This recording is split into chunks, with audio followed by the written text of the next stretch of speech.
Bênção da necessidade. É em A Paixão segundo GH que todos os mistérios do amor, que são tão sutis e tão paradoxais que às vezes amar parece não amar, como duas lágrimas, explicam-se página por página, como uma paciência louca.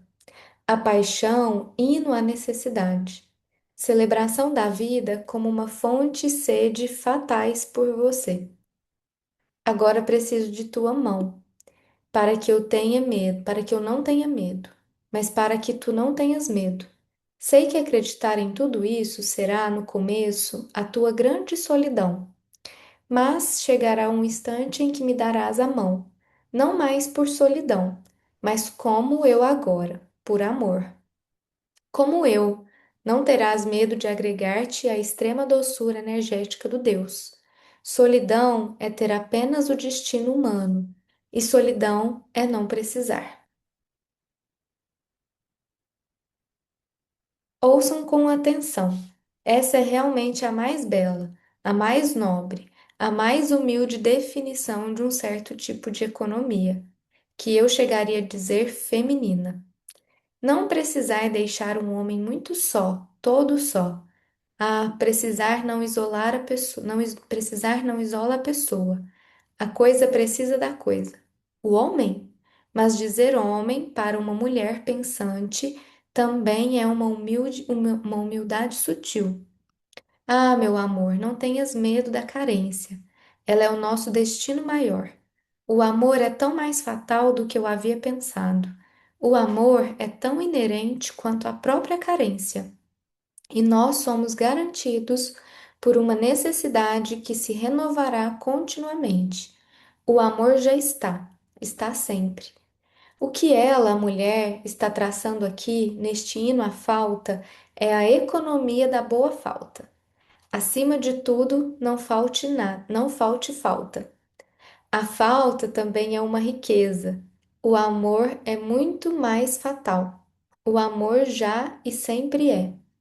E também o milagre se pede e se tem, pois a continuidade tem interstícios que não a descontinuam. O milagre é a nota que fica entre duas notas de música. É o número que fica entre o número um e o número 2. É só precisar e ter. Tudo o que se precisa é precisar, e precisamos. Basta não ter medo de precisar, e temos.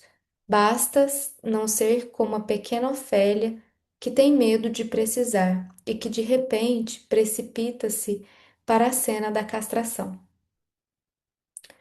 O amor já está. Ele está lá. Ele nos precede como o poema precede o poeta. Tudo o que falta é o golpe de misericórdia que se chama paixão. É a economia do reconhecimento. Basta viver e se tem. Outra forma de dizer a fome é a fé. Mas Kafka, na mesma extremidade da vida, diz isto aqui: Man kann dort nicht leben. Não se pode, entretanto, não viver. A economia da dupla impotência. No final da vida e diante da morte, Kafka e Clarice Lispector se perguntam como cumprir a verdade de nosso ser humano. Clarice está do lado do sim. Basta viver e por si só isso se torna uma grande bondade. Quem aceita viver é bom, quem é grato por viver é bom e faz o bem. Isso seria santidade, segundo Clarice Lispector? É uma modesta santidade. Na outra margem, Kafka diz, vou ler na tradução, que a fé nos falte, não podemos afirmar. Estamos no discurso negativo. Tudo está lá. Fé, falta, necessidade, vida, mas tudo está preso no não. Resignação à existência, sem exaltação. Acho que a diferença entre um autor entre ele e a Clarice. Aqui tem mais duas frases. Eu acho que tem a tradução, né? Que a fé nos falte. Não podemos afirmar. O simples fato de vivermos possui um valor de fé.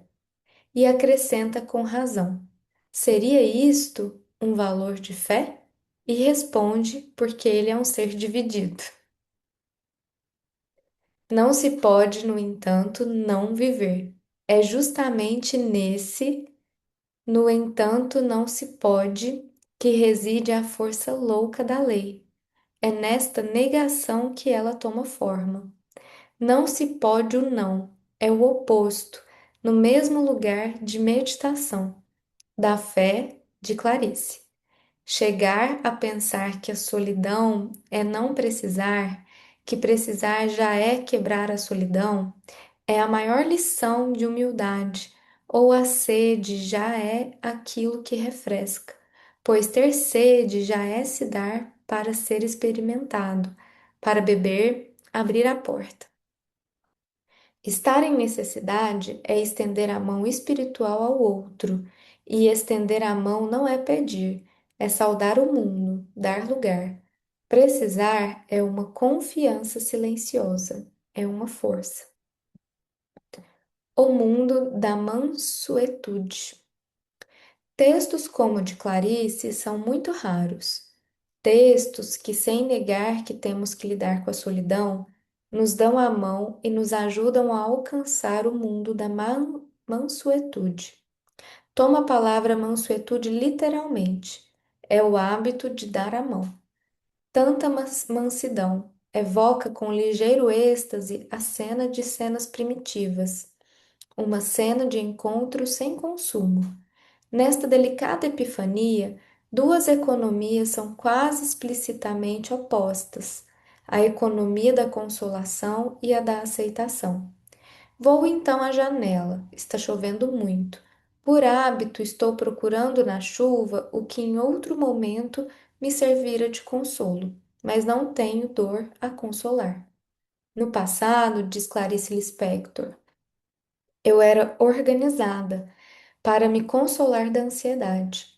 Organização, angústia, consolo são elementos de uma estrutura clássica de defesa. Nossa forma diária de nos sentirmos sitiados pela existência e de responder, de afastá-la. A angústia responde-se com consolo, em uma luta que não diz seu nome. Sem parar, toca-se a dor pela alegria. Mas aqui, diante da janela, começa outro universo. Ali, sem luta, sem contra, eu experimento uma simples alegria, não conquistada, mas admitida. E essa alegria é como a mão de uma graça, nada acontece.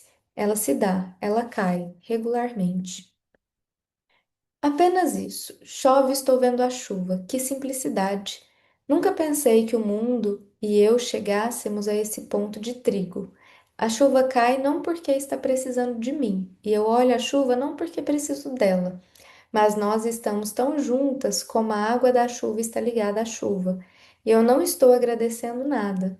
Não tivesse eu, logo depois de nascer, tomado involuntária e forçadamente o caminho que tomei, e teria sido sempre o que realmente estou sendo, uma camponesa que está num campo onde chove, nem sequer agradecendo ao Deus ou à natureza.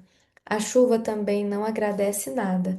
Não sou uma coisa que agradece ter se transformado em outra. Sou uma mulher, sou uma pessoa, sou uma atenção, sou um corpo olhando pela janela. Assim como a chuva não é grata por não ser uma pedra. Ela é uma chuva. Talvez seja isso ao que se poderia chamar de estar vivo. Não mais que isto, mas isto, vivo, e apenas vivo de uma alegria mansa. Há o mundo e o eu, tudo. Vou então à janela, está chovendo muito. O encontro de dois equivalentes se realiza. Então vou à janela, também chove muito. Não os equivalentes de Genet, para os quais todos os seres humanos são equivalentes uns aos outros através da ferida da castração. A chuva e ela, estes são os assuntos deste momento. Por mais que eu vá, chove, eu e a chuva, dois assuntos igualmente importantes, dois agentes da vida. É o encontro que se chama esta coisa maravilhosa. esse ponto de trigo, onde a chuva e ela estão simultaneamente ao trigo. E então, esta afirmação implacavelmente precisa. Não sou uma coisa que agradece ter se transformado em outra. Sem agradecimento, sem piedade, sem reconhecimento, sem dívida, mas sendo, estado, insistência, sem comentários, um puro aqui estou. Eu sou uma mulher, sou uma pessoa, sou uma atenção, sou um corpo olhando pela janela. Ainda assim, a chuva não é grata por não ser uma pedra. Ela é uma chuva. Não é um ser que não seja diferente do que é. Chuvas chovendo, separação entre o positivo e o negativo. Eu não sou aquela que não é. Eu sou, sou, sou. Talvez isto seja o que se poderia chamar de viver. O milagre sem o brilho de ser. Trigo, fecundidade de ser como estar na janela do mundo. É verdade que nem todos podem estar onde Clarice está. Além da angústia, além do luto, na aceitação magnífica de ser aquela que simplesmente descobre a chuva e talvez simplesmente a terra. É preciso força e humildade para poder dizer: Eu sou uma mulher. Continuando, eu sou uma pessoa. Eu sou um cuidado. Não é eu sou uma mulher, ponto final. Mas eu sou um corpo olhando pela janela. Quem pode dizer eu sou um corpo olhando para fora da janela, pode dizer eu sou uma mulher. Sem eu, sem pronome pessoal, a mulher é pura sou, uma atividade de ser que não remete a si mesma. A mulher é aquela que é mulher e mulher quem avança no mundo tomando cuidado. Cuidados, necessidade. Mulher não para em mulher, não para, flui. É escrito em parataxes de luz líquida, em lágrimas, e seu estilo é a água viva. Este último que entraria é o último. Pensei que talvez a gente pudesse fazer uma pausa e guardar este último para o próximo encontro. Ou será que eu tô só adiando com a minha neurose para não acabar nunca, né? Às vezes eu faço isso. O que vocês acham?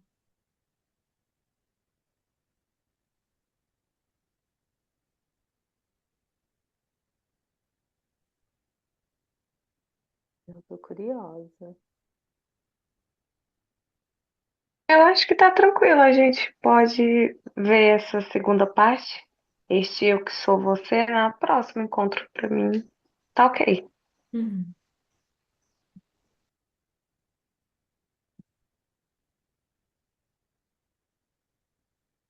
É uma coisa que eu fiquei assim presa, né? Eu fui lendo, mas parece que eu fiquei lendo, mas com a cabeça na parte em que ela estava tentando fazer essa diferença entre a Clarice e o Kafka. Ela coloca um no campo do positivo e o outro no campo, um do negativo e um do positivo, né? Mas eu não entendi muito bem. Eu acho que vai entrando naquelas coisas de quando dois negativos se encontram, isso positiva. Uhum. Às vezes isso dá um nó na cabeça quando a gente fala não, não disse. Eu não disse. Eu tô dizendo que não, não disse. Sabe o que que eu tô tentando dizer? É difícil até de explicar. Mas é aquela coisa do negativo, eu acho que aí uma elimina a outra. Por exemplo, que a fé nos falte, não podemos afirmar. Aí depois traz outras frases do Kafka. Ó, não se pode, no entanto, não viver. É justamente nesse, no entanto, não se pode, que reside a força louca da lei. É nesta negação que ela toma forma. Não se pode o não. É o oposto, no mesmo lugar de meditação, da fé de Clarice. Chegar a pensar que a solidão é não precisar. Aqui parece que já não é tanto diferente, né? Do jeito que ela está fazendo a leitura dela, apesar de ter diferenciado um pouco os dois, já que já não tem mais tanta diferença, né?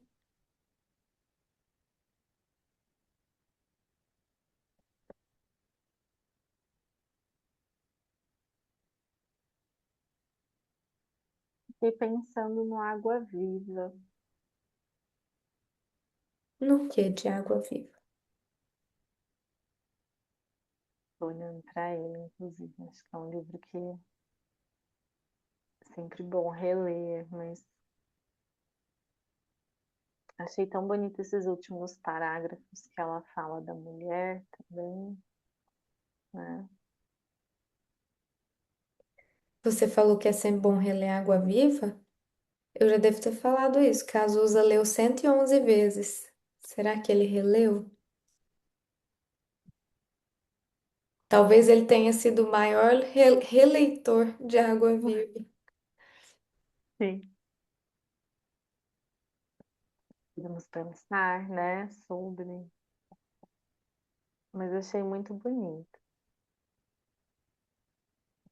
Essa parte da mulher me tocou no sentido da própria linguagem que Clarice tem quando ela escreve de um jeito tão singular, né? Por conta que Clarice sempre tenta explicar o pré-humano, né? Então, as histórias dela sempre quer anteceder a existência. Ou então, o início, quase que como se fosse a gênese da história dela. Com Paixão Segundo o GH, a gente vê ela explicando o universo, né, de uma forma muito, trazendo até física quântica para essa explicação, porque ela quer explicar uma origem de um tudo, ela não consegue partir do pressuposto de uma história. Ela quer ir no visceral da coisa. E, e Perto do Coração Selvagem é interessante, porque o primeiro trecho de Perto do Coração Selvagem é: máquina do papai batia, tec, tec, tec, tec. Mais uma vez, ela começando a explicar assim, desde do comecinho, ela destrincha assim, a partir do momento que ela percebe um pouco desse existir. E Hum, aí ela fala aqui no finzinho, antes de este eu que sou você, antes desse título, no penúltimo parágrafo, ela fala: é verdade que nem todos podem estar onde Clarice está. Além da angústia, além do luto, na aceitação magnífica de ser aquela que simplesmente descobre a chuva, e talvez simplesmente a terra. É preciso força e humildade para poder dizer: eu sou uma mulher. Eu não sei se a minha interpretação foi de acordo com o que está escrito, mas eu acho que esse ser mulher que ela fala também é para explicar um surgimento, como se fosse um caminho para essa existência, sabe? Como se mulher fosse essa possibilidade de outras pessoas existirem, já que elas têm a capacidade de terem filhos.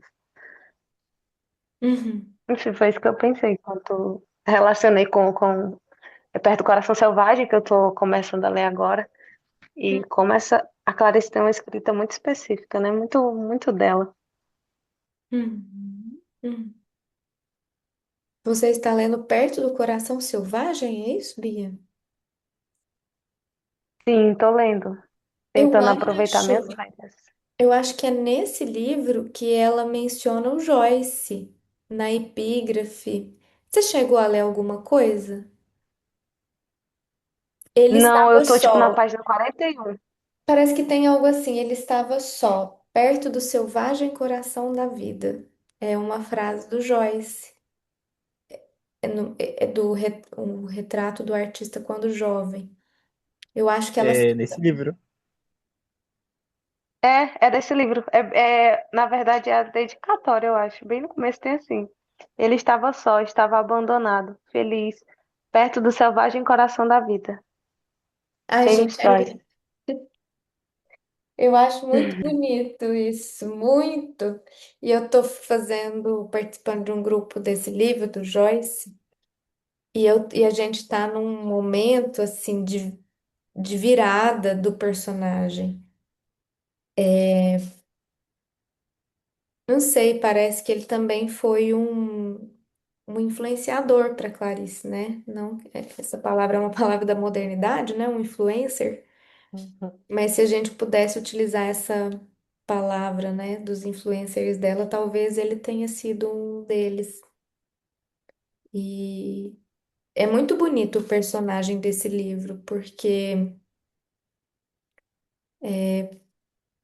no início ele tá muito travado e o Joyce escreve numa linguagem que faz a gente sentir esse travamento dele. Então é um livro difícil nas primeiras páginas, pelo menos eu senti assim. E aí, de repente, esse artista começa a aparecer, né? E essa frase é muito emblemática no livro. E eu achei muito simbólico a Clarice utilizar dessa frase, né, no livro dela, que é o Coração Selvagem. Muito bonito. E eu acho que tem muita referência, porque, assim, outra descoberta com o livro do Joyce. Muita gente do campo da psicanálise, e isso é um erro, a própria Colette Soler se desculpou sobre isso, coloca o Joyce na caixinha da loucura. Então, utilizam dele para falar sobre uma possível psicose. E é um meio que um equívoco, existem outras leituras sobre isso. Uma delas eu ouvi, assim, não foi eu que escutei esse seminário, então é uma leitura de outra pessoa do seminário e eu lendo a leitura da pessoa que ouviu o seminário, né? A Andrea Guerra parece que coloca, não que a escrita dele esteja nessa caixinha do que seria uma psicose para psicanálise. Muito pelo contrário. A escrita dele, do jeito que ele coloca, não tem relação com a loucura, mas sim com uma tentativa de preservação da língua.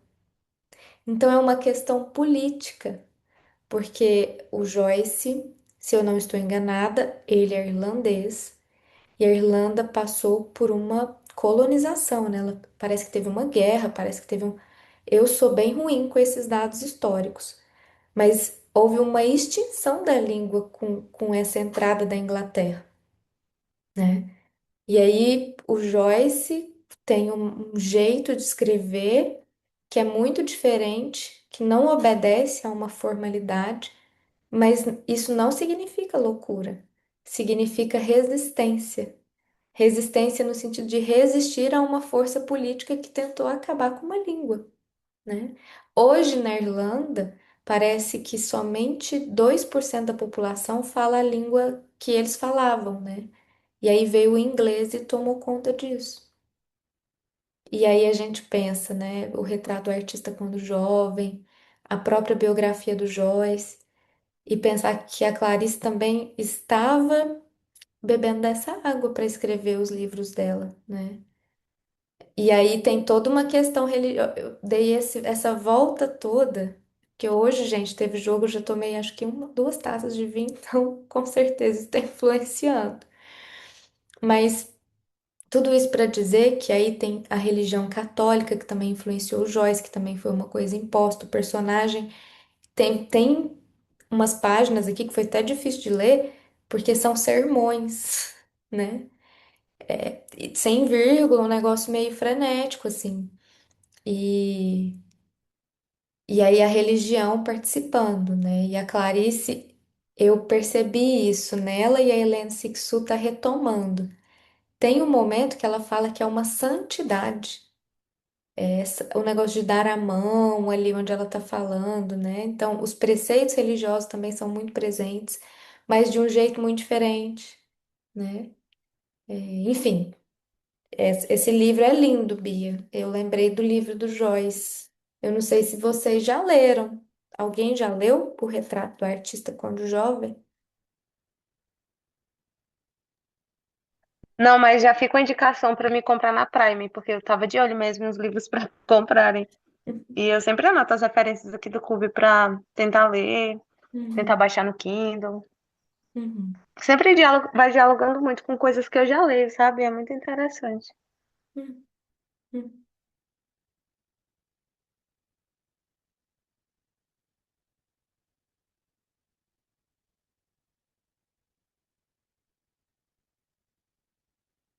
Eu acho muito curioso quando a gente está lendo uma autora, um autor, e aí a gente se depara com uma leitura que ele ou ela fez de um livro que a gente, de um clássico, né? Assim, e a gente fala, nossa, fulano leu isso, leu aquilo, né?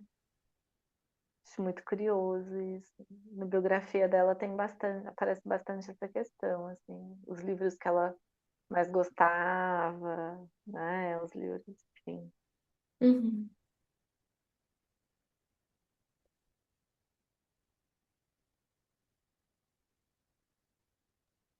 Ele é irlandês, é, Lívia? Acho que sim. O James Joyce? Eu acho que sim, Bia. Vou até conferir. Imagina, eu tô falando esse tanto de coisa e não. Essa parte Uhum. da histórica, eu me confundo muito. Você tá olhando aí, cara? Tô.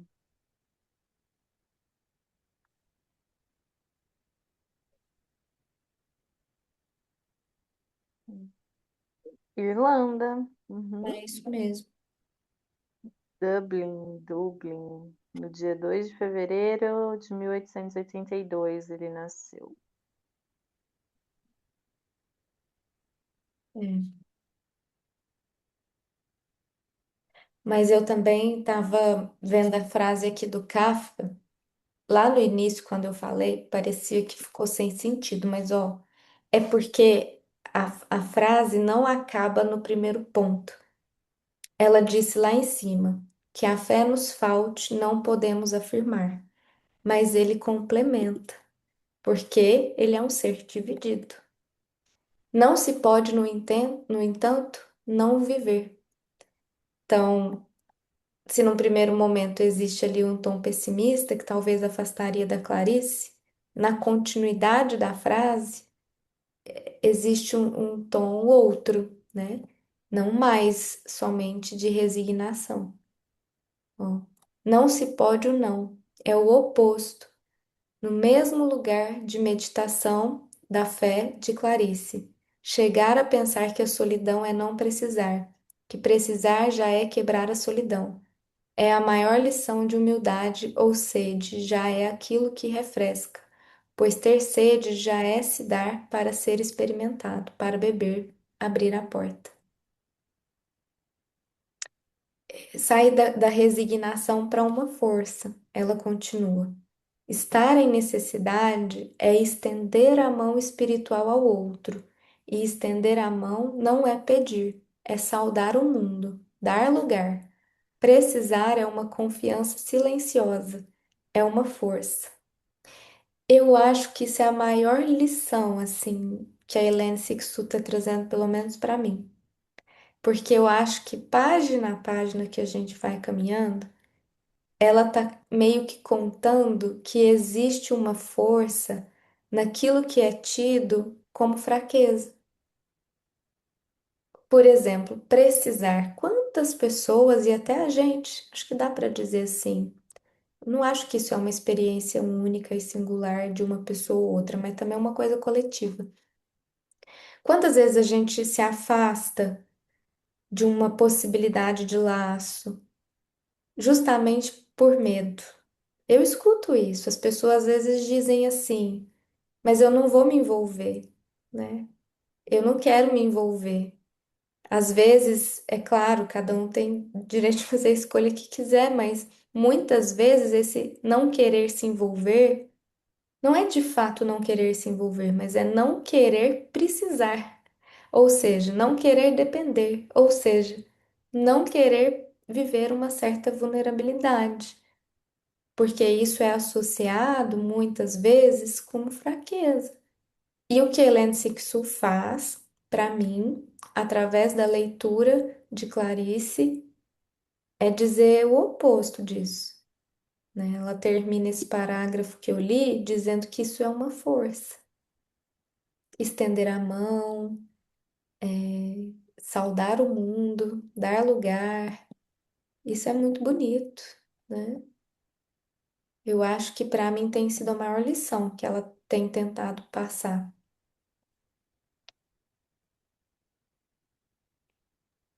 O poder da efemeridade, né? A gente entender que, independente de tudo, de qualquer esforço, as coisas passam. E isso pode ter um tom positivo ou um tom negativo, dependendo da sua situação. Hum, Então, ouvir a frase tudo passa, hum, às vezes é um conforto, mas às vezes é desesperador, porque justamente não encarar uma experiência ou dizer não para possibilidades de coisas que nem aconteceram ainda, hum, é, de certa forma, um medo de perder, né? Porque você se entrega, deixa a pessoa acessar a sua vida, se torna vulnerável. Às vezes a comunicação em silêncio acontece de tão íntimo que você é com certas pessoas. hum. E o perder isso é assustador, de certa forma. E, e é muito importante a gente entender essa questão da efemeridade. Eu estava, inclusive, pensando muito sobre a efemeridade esses dias, essa semana especificamente, que especificamente com a música do Los Hermanos, que se chama O Vento. E aí essa música fala muito sobre o poder de estar vivendo algo, mas que você sabe que vai passar. Então meio que você sente saudade de uma coisa que está acontecendo agora. Uhum. Porque a qualquer momento as coisas se esvai e é como um vento mesmo.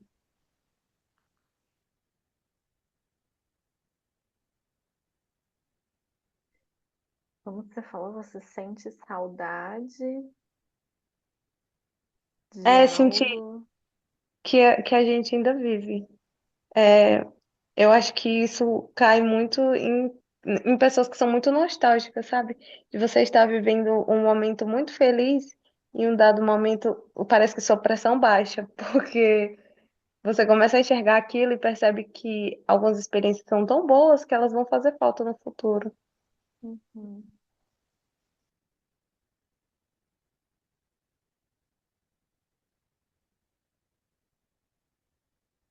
Esse medo de perder já é perder, né? Tem isso. Uhum. Ao antecipar algo, por medo de perder, já se perde, né?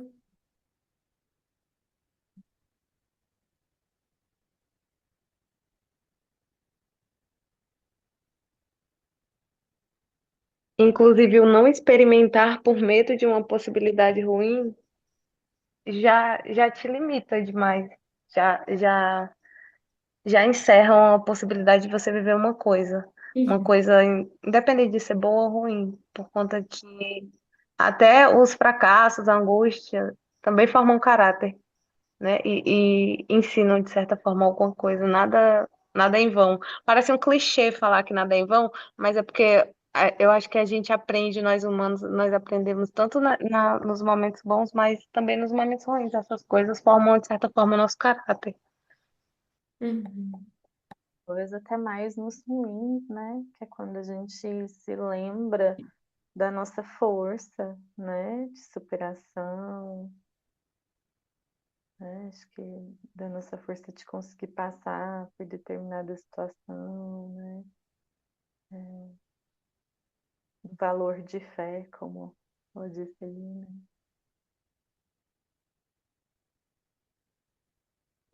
Acho que comunica com aquilo da Clarice, né? Acreditar chorando, Sim.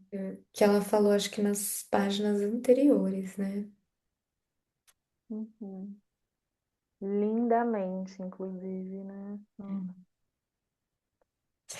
Ah, mas tem uma outra passagem que eu também gostaria de passar o marca-texto com vocês. Eu achei bem psicanalítico. Eu lembrei do Gabriel Garcia Marques. É num parágrafo que ela está falando sobre ser organizada. E ela articula assim. Eu era organizada para me consolar da ansiedade. Organização, angústia, consolo são elementos de uma estrutura clássica de defesa. Nossa forma diária de nos sentirmos sitiados pela existência e de responder de afastá-la. A angústia responde-se com consolo em uma luta que não diz seu nome, sem parar. Troca-se a dor pela alegria. Ela coloca essa organização como uma defesa, né? Quase que uma possibilidade da gente entender algo do sintoma aí. E eu lembrei do Gabriel Garcia Marques, que ele diz assim, deixa eu ler na íntegra, mas é bem parecido.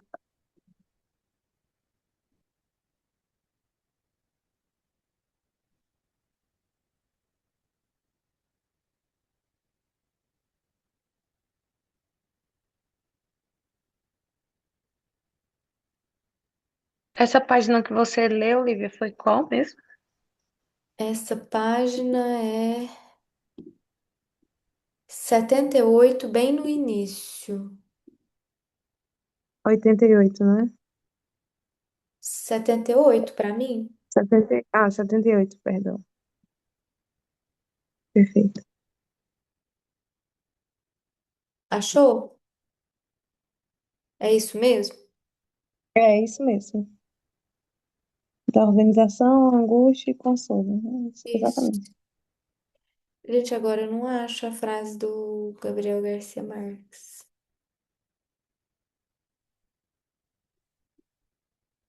Deixa eu ver aqui.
Gente, não tô achando, mas quando eu achar, eu posso compartilhar. É uma frase que ele Manda. fala algo assim, que todo o sistema que ele criou, toda a organização que ele fez, na verdade tentava defender ele de uma angústia e de outra coisa. Era uma forma de defesa. Eu acho que tá em Memórias de Minhas Putas Tristes. Alguém já leu esse livro? Uhum. Não, mas eu já ouvi muito falar dele. Também já. Nossa, não acho por nada.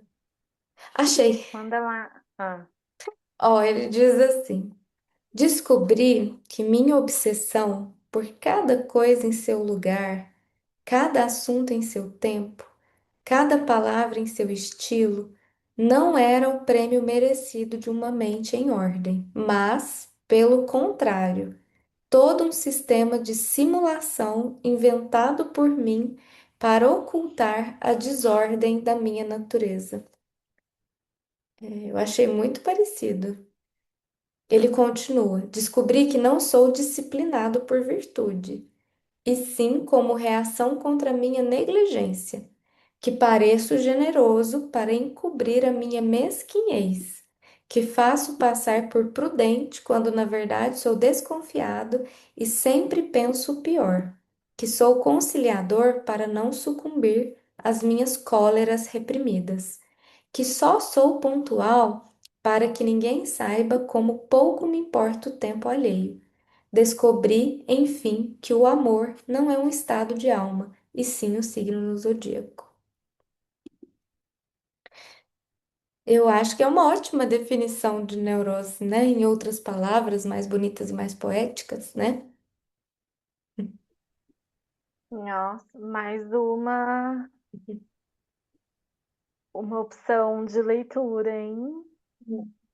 Mais uma coisa para o Adorei. nosso acervo de referências. Hoje acrescentamos a música da Bia, o Joyce, Gabriel Garcia Marques. É isto. Adorei. Então, semana que vem a gente termina este livro, gente. Mais um. Qual será o próximo, hein? A gente pode abrir essa conversa no próximo encontro. O que que vocês acham? E Bom, mandamos enquete. combinado. Então, até semana que vem. Boa semana. Até. Tchau, Tchau, até tchau. semana Tchau, que vem. Tchau, gente. Bia. Tchau, Cá. Tchau, tchau. Tchau. Tchau.